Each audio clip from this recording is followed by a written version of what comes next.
স্থবিরতা কাটিয়ে আবারও স্বাভাবিক হতে শুরু করেছে হিলি স্থলবন্দরের আমদানি রফতানি বাণিজ্য। কাজে গতি ফেরায় স্বস্তি ফিরেছে বন্দরের শ্রমিক ব্যবসায়ীদের মাঝে। বিস্তারিত জানাতে হিলি স্থলবন্দরে আছেন সহকর্মী শফিকুল ইসলাম, যাচ্ছি তার কাছে। হ্যাঁ জি, দীর্ঘদিনের যে অস্থিরতা বা স্থবিরতা যে স্থলবন্দরটা আবারও তার প্রাণ চাঞ্চল্যতা কিন্তু ফিরতে শুরু করেছে।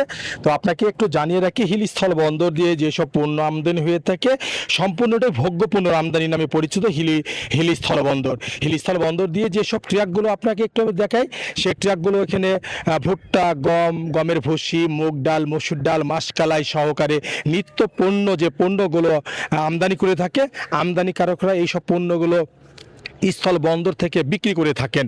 তো আপনি দেখছেন যে সারিবদ্ধভাবে যে ট্রাকগুলো দাঁড়িয়ে আছে, কোথাও ভুট্টা, ভুসি এবং মসুর ডাল, এই পণ্যগুলোই কিন্তু এখানে দাঁড় করানো আছে। বিভিন্ন দেশের বিভিন্ন জায়গা থেকে পাইকারি ব্যবসায়ীরা কিন্তু এখানে আসেন, এই পণ্যগুলো কিন্তু এখান থেকে তারা দেখে দরদাম করে কিন্তু নিয়ে যায়, যে কারণে কিন্তু ব্যাপক একটা বন্দরের সুনাম রয়েছে।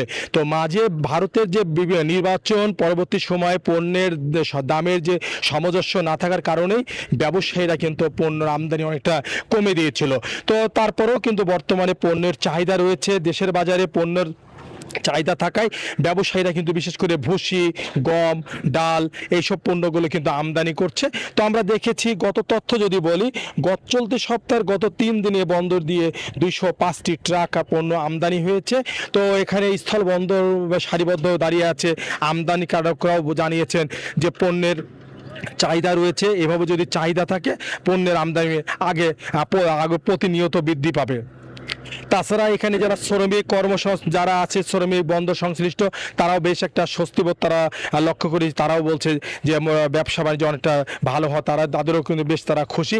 তাছাড়া কাঁচামরিচ, মাঝে কাঁচামরিচের কিন্তু আমদানি, সেটা কিন্তু কাঁচামরিচের দামটা বাজারে কম থাকার কারণে কিন্তু কাঁচামরিচ তারা আমদানি করছেন না। সব মিলে আপনাকে বলা যেতে পারে হিলি স্থল বন্দর দিয়ে যেসব পণ্য আমদানি হয়ে থাকে, এই ভোগ্য পণ্য আমদানি হয়ে থাকে। তো হিলি স্থল বন্দর থেকে পণ্যের আমদানি নিয়ে এতটুকু ছিল আমার কাছে সর্বশেষ। সরাসরি যুক্ত ছিলাম হিলি স্থলবন্দরে।